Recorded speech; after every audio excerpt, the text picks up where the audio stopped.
While nanotechnology has the potential to revolutionize many industries, there are also some current limitations and challenges that must be addressed. Here are some of the main limitations of nanotechnology. Manufacturing. One of the main challenges in nanotechnology is manufacturing at a large scale.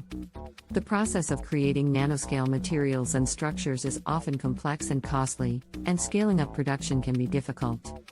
Safety concerns. There is still much unknown about the potential health and environmental risks associated with nanotechnology. Researchers are working to better understand these risks and develop safety guidelines to minimize potential harm. Regulatory hurdles. The regulatory landscape for nanotechnology is still evolving, and there is a lack of standardized regulations around the world. This can lead to uncertainty and hinder the development and commercialization of new nanotechnology products. Integration with existing technologies. Nanotechnology must be integrated with existing technologies to create new products and applications.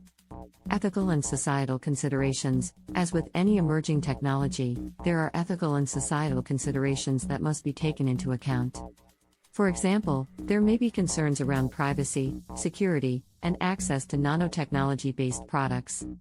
Despite these limitations, researchers and industry professionals are working to address these challenges and unlock the full potential of nanotechnology.